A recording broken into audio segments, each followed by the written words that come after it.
చట్టం ఎవరికి చుట్టం కాదు, కానీ కొందరికి పక్కా అవుతుంది. రూల్స్ సెక్షన్లు అందరికి ఒకటే, కానీ కొందరికి కాదు. నేరం చేస్తే ఉన్నోడైనా లేనోడైనా అందరు సమానమే, కానీ కొందరు ఎక్కువ సమానం. కాకుంటే ఏది ఎట్లా వాడాలి, ఎప్పుడు వాడాలనేది తెలిసి ఉండాలి. గది పక్క ఫాలో అవుతున్నాడు లగ్గి బాబా వారు. అంతా తావీస్ మహిమ మరి.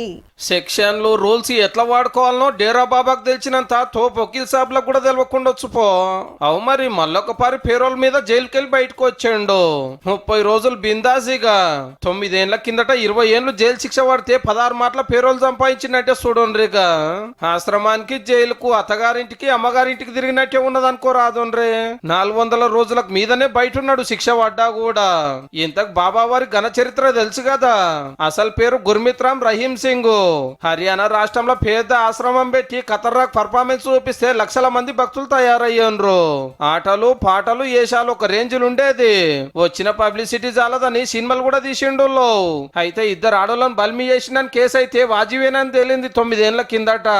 ఇక డేరా బాబాను అరెస్ట్ చేయడానికి పోలీసులు వస్తే మా బాబాను అట్టేట పట్టుకపోతారని పట్టరాని కోపంతో ఉత్తమ భక్తులు షిగాలుగి బస్సులు గాల పెట్టిరు, సర్కార్ ఆఫీసులకు అగ్గి పెట్టిరు, ఆగమాగం చేసిండ్రు.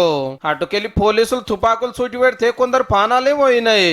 గా కేసులో 20 ఏళ్ళు శిక్ష పడితే 4 వద్దులు జైల్లో 4 వద్దులు ఆశ్రమంలో ఉంటున్నాడు నింబలంగా. పుట్టినరోజు ఉందని, ఆశ్రమంలో సేవ చేసేది ఉందని, ఓటేయాలని, మా వాళ్ళ పానం బాగలేదని, నేను దవాఖానలో చూపించుకోవాలని తాపకు అప్లికేషన్ పెట్టుడు, ఆఫీసర్లు సరే అని ఇడిచిపెట్టుడు నడుస్తోంది. ఇప్పుడు నెల రోజులు పురుసతిగా. కానీ జైళ్లలో బొచ్చడి మంది ఉన్నా ఎవరికి ఏ తక్లీఫ్ చెప్పినా అంత అల్కగా పేరోలు రాదు. అసొంటిది డేరా బాబా 16 మాటలు సంపాదించినట్టే వెనకాల ఏం మహిమలు చేస్తుండో మరి.